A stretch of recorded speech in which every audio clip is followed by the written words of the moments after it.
Welcome to Breaking the Silence, the podcast where real conversations meet real healing. We're your hosts, Raynea and Kelli, two women who know what it's like to walk through loss, face hard truths, and come out stronger on the other side. Together, we're breaking down walls, sharing stories, and talking openly about everything from grief and healing to love, faith, and relationships. This is a safe space for laughter, honesty, and those Me Too moments that remind us we're not alone. So grab a cup of coffee, pull up a chair, and let's journey through life together. Hello, my beautiful friends. Welcome to Breaking the Silence. I'm Raynea. And I'm Kelli. And before we jump into today's conversation, I just want to name something gently. March is going to be a really gentle month around here because we are talking about grief and loss and what it looks like to continue living even when parts of the story don't turn out the way we prayed that they would. So if you're new here, this space is for women navigating loss. Maybe it's a loss of a child, a spouse, a relationship, even a dream, and learning how to keep showing up in faith and love. And if you've been here for a minute, you already know that this is very near and dear to my heart. So this month isn't about fixing grief. It's about understanding it and removing the shame around how it shows up in our attachment, in our parenting, and honestly, even in our faith. You're not broken. You're grieving. And that alone might just be something that somebody needed to hear today.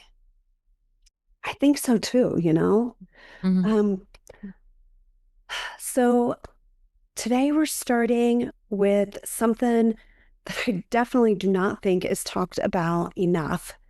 And that's grief and attachment. And why healing doesn't follow a timeline. Because so many women think I should be further along by now. I thought I already healed this. And why does this still hit me, you know? And instead of compassion, we give ourselves criticism over it. Yeah, absolutely. And we assume something is wrong with us. Right? Like, what if nothing is wrong with you? What if your attachment system is just responding to loss the way it was designed to? So when we lose someone, especially in a traumatic or unexpected way, our nervous system learns something very quickly. It learns love can disappear. People can leave. It learns that safety isn't guaranteed. And that doesn't just stay in your thoughts. It lives in your body. even when your mind wants to move on. Mm-hmm. So like even if your mind is saying, I'm okay, your body still might be bracing for the next wave of grief. Like that Absolutely. just is in the core of your system. Mm-hmm. Yeah, exactly. And this is where people start noticing shifts in their attachment, right? Like maybe you notice that you start to feel more anxious in relationships. Mm-hmm. Maybe you need more reassurance.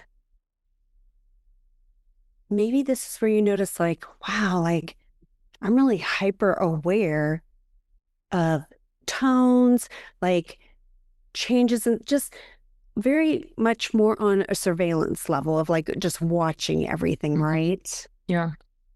So, or maybe. This audio was created with async.com.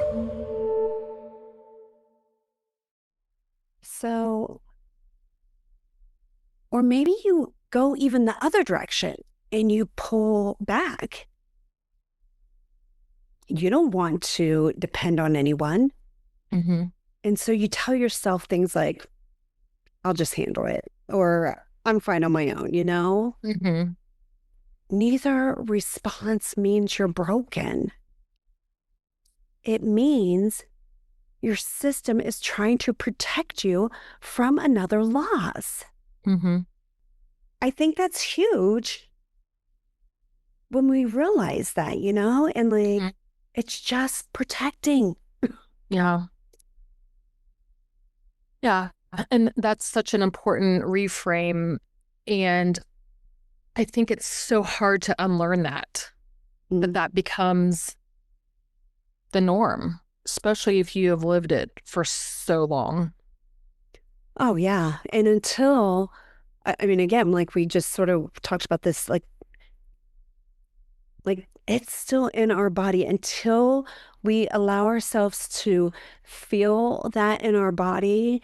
Mm-hmm. Um, it's there, you know, Mm-hmm. like the body keeps the score. And so we have Mm-hmm. to heal those wounds. We have to allow ourselves to feel it, Mm-hmm. or it's still there. Yeah, So, absolutely. and grief often reshapes our attachment before it ever reshapes understanding. Mm-hmm. Yeah. I think one of the hardest parts is the timeline pressure. Is Mm-hmm. to just want to feel normal again. Mm-hmm. Yeah. Yeah, I think that is definitely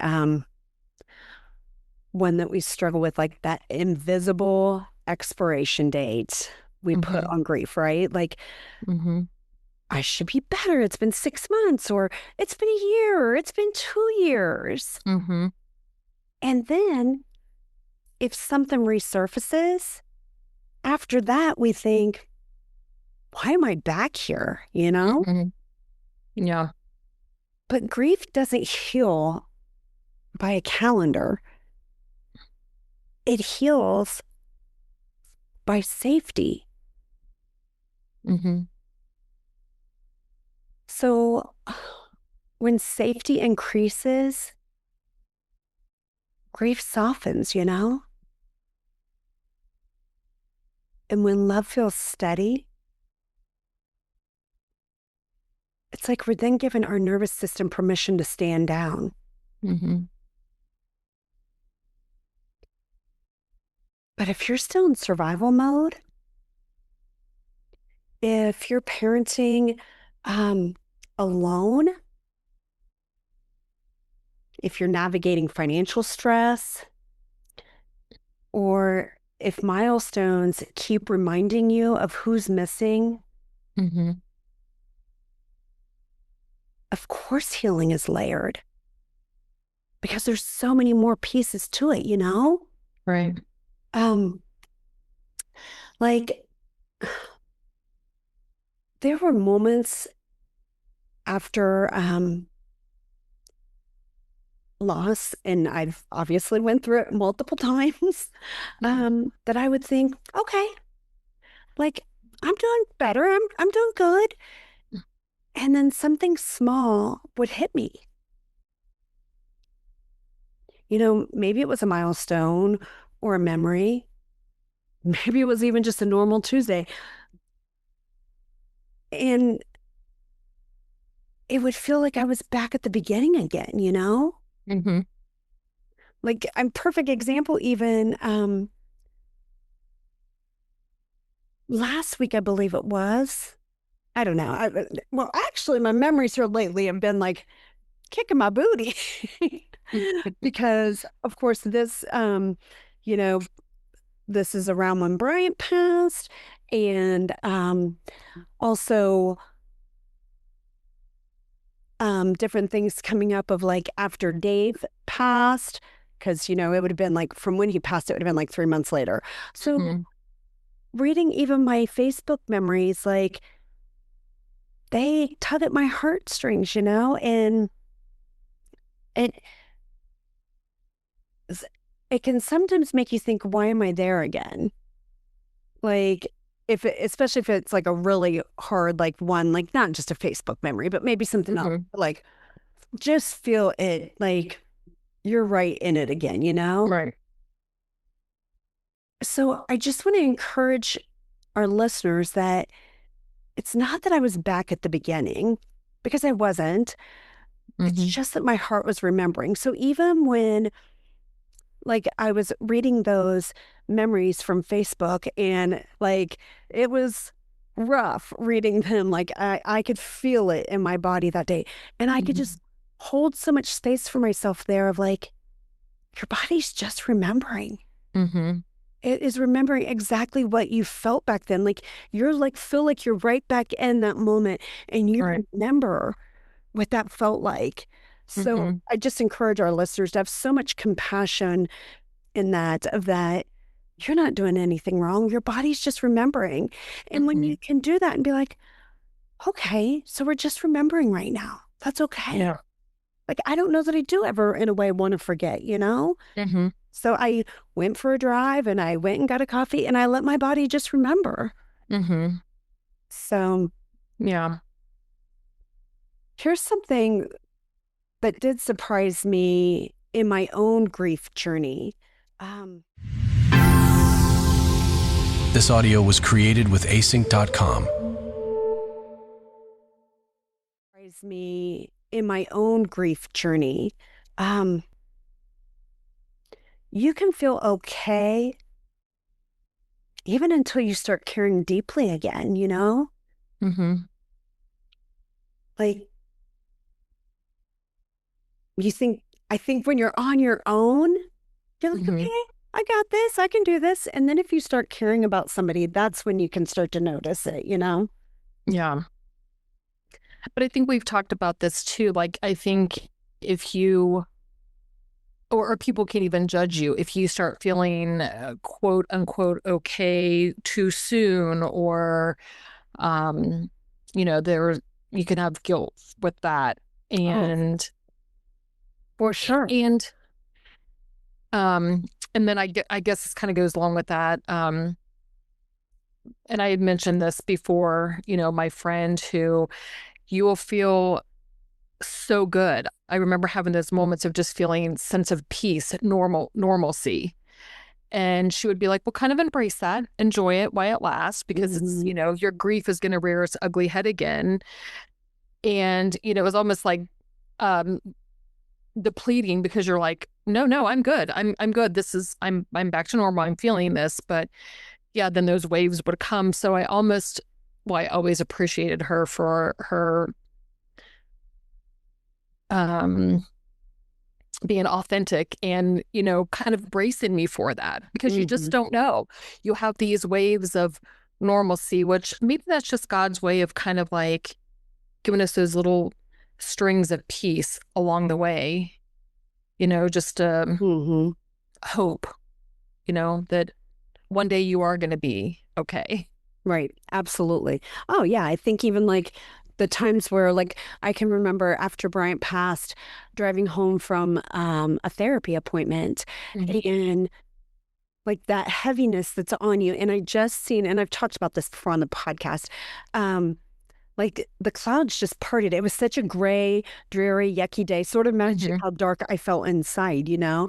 And the clouds just parted and the sun came out for a little bit. And I just felt like it was God just saying, hang on. Yeah. Like, it is not going to be this dark forever. There is going to be sunshine. There is going to be beauty again. And just let me see a glimpse of that, even if for a few moments, like, hang on, you know, it was just that what I needed to, like, okay, I can hold on a little bit longer, you know? Yeah.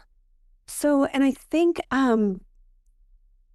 like, regardless of what it is that you start to care deeply, like if it's a new friendship or a new relationship, or even watching your kids grow, you know, huge milestones, like a marriage or whatever, you know, like we just experienced that. Attachment can wake grief back up. And not because you're regressing, but because your heart is risking connection again, you know? And when your heart, risks connection, your nervous system whispers, remember what happened last time? Don't get too comfortable.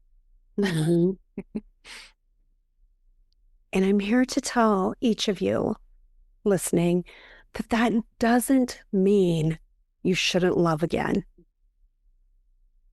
It means you need gentleness while you do.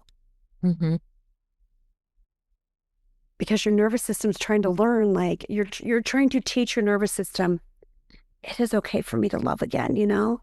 It is okay for me to care deeply. Right. You can stand down, you know? That's like a new thing for me to tell my nervous system all the time now. Like, first of all, like I'm putting all these, like whatever brings me peace, like I'm all for it, you know? Like if whatever it is does not add peace to my life, then I'm sorry. But also, like, in all those things that I'm doing, I'm like saying to myself, like, you can stand down. Like, you're safe now. Right. I'm here. I'm protecting you. You're safe. Right. You know? So anyways, and for those of you walking this out with faith, grief can reshape how God feels too. You can love him and still feel guarded. You can trust him and still wrestle, you know? You can believe he's good and still feel confused. That doesn't make you faithless. It makes you grieving. Right. Yeah. And God isn't threatened by your honesty. He definitely isn't. Like, oh my goodness, I wrestled so much with him so many times, you know? And I'm thankful that he's big enough that he can handle that. So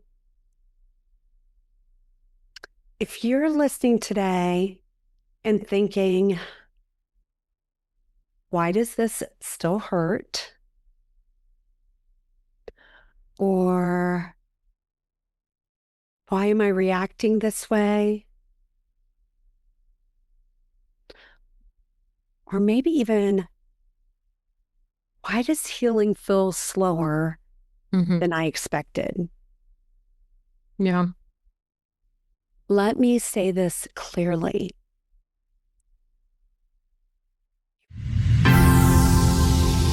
This audio was created with async.com. Clearly. You're not behind. You're not failing in your healing journey. You're not broken. you are grieving. And it truly is, first of all, a journey with no set timeline. We've already talked about that. And grieving reshapes attachment before it ever reshapes understanding. I wonder if sometimes like people can feel that pressure as well, not only for themselves, but like even for me with you or anybody that you love that you see is going through true, just heart-wrenching grief. You know, I think the thing of it is like you're not wanting to put pressure on that person, but it's just like when I saw you going through the grief that you're going through, I just wanted you to be, for lack of better words, better. You know what I mean? I just wanted to fix it for you. And you can't fix it for anybody. Right. Everybody has to go through it themselves and get to the other side. And I think we both have beautiful, wonderful testimonies that God has gotten us to that other side tenfold.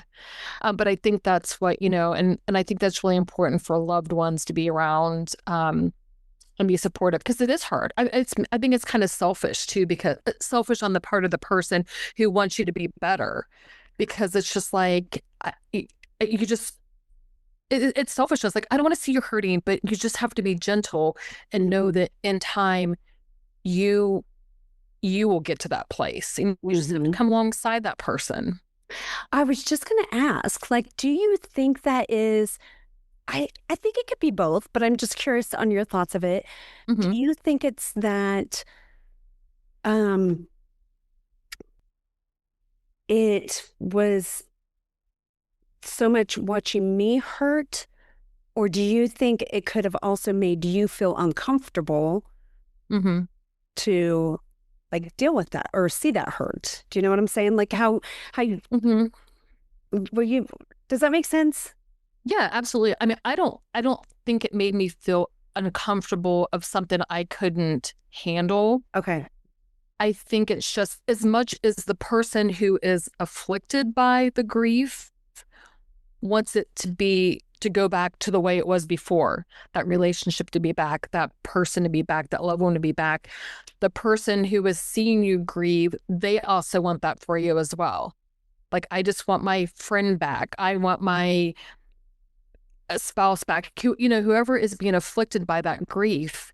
And so maybe that is just kind of a selfish thing. But it's also just because, I mean, it just was heart-wrenching just to see you go through such horrific loss.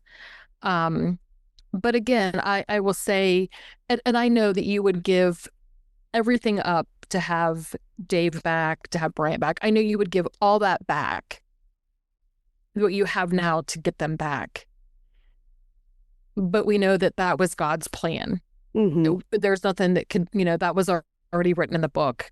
Right. And so, and I've mentioned this before too, in seeing you go through that grief, I also have just seen you just explode and bloom into this beautiful person that you already were. But I mean, just so much growth and everything that you have erupted from that, you know. And for sure, I definitely does that make sense? Oh yeah, it does, for sure. And I see that, and I know, like, God did not give me this story for me to waste it. He wasn't punishing me. He wasn't trying to take good things for me. He had a plan with it and a purpose, and he is fulfilling that right now, like with all the growth that has come within me, and he's using that story for something so much bigger than ever, you know. But yeah, I love what you said, because I think that's so true. And I think it can be it can be both, like you said. Like for you, it was really honestly more like, this is heart-wrenching to watch my friend hurt like this. Yeah. I just want to make it better. I just want my fun, happy friend back that had her family, that doesn't know what it's like to lose have so much devastation, because honestly, sometimes I even look at my story and think, I can't believe this is really my story. Yeah. You know? Yeah. Like How did I make it through? yeah, like when I look at the family pictures and think, I can't believe I've survived losing a child Mm-hmm. and, a spouse. Yeah, it's just mind blowing to me. And Mm-hmm. also, I forget what I was going to go with that. Yeah. So, and the other part, that's what I was going to say. So I see that piece of it.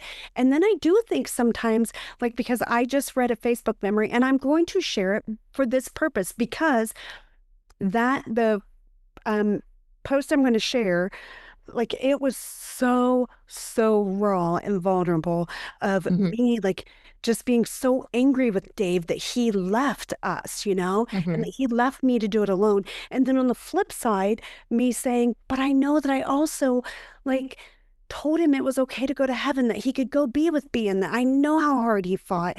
And Yeah. so all this stuff, it's just very, very raw and Mm-hmm. real. And I'm going to share it again because I also want to share the fact of, like, I looked at that. This audio was created with async.com. I'm going to share it again because I also want to share the fact of, like, I looked at that and read it and I could feel how raw it was, and, like, say, wow, what God has done in my life, Mm-hmm. where I'm at 4 years later from that, Right. and what he's using this story that Mm-hmm. that he's chose me to carry, what Right. he's doing with it. It's just, so anyway, and I'm still getting off track of what I was trying to say. So reel it back in, Renee. So yes, you not wanting to see your friend hurt, but then I think sometimes too, because I was very real and raw and vulnerable. I am on here. I am, I was on my Facebook posts and stuff. Some people are very uncomfortable by that too, because they can't even meet themselves in those places. Right. So then when you're that vulnerable, Mm-hmm. putting that stuff out there, they're like, oh, I don't even know what to do with that, Like, Right. it makes Yeah. them feel so uncomfortable. Yeah. But I can't control that, Right. Yeah. So, They're like, no thanks. yeah. They're like, oh, Yeah. that's a little too real for me. Because it makes them, if they can't face their own things, they just can't be confronted with that, Like, that's Yeah. too much emotion for them. So, Mm-hmm.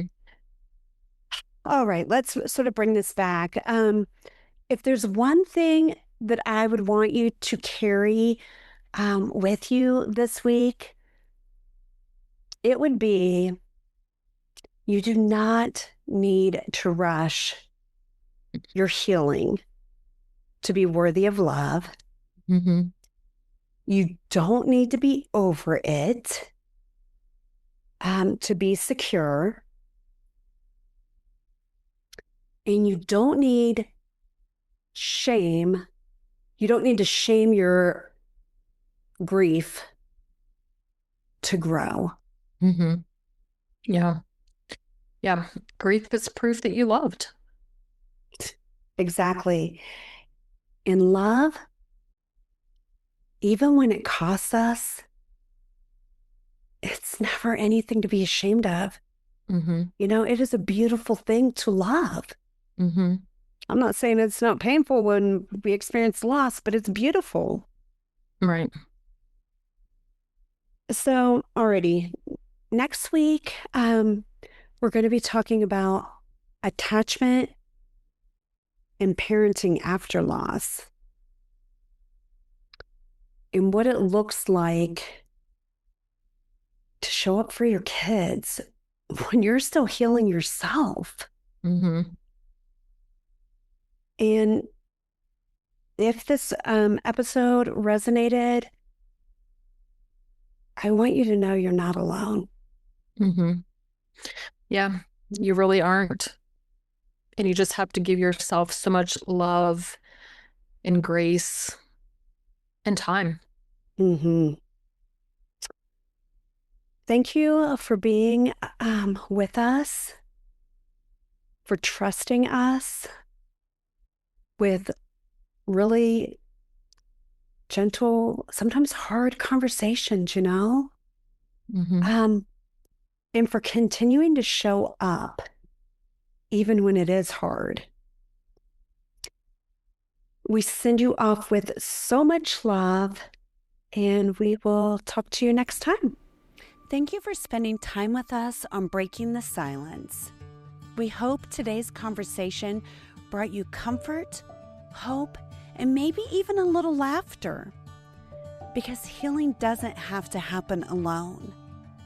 If this episode spoke to you, share it with someone who might need it too. And be sure to subscribe so that you do not miss a moment with Kelli and I. Until next time, remember, you're not alone, and there's always space for you here.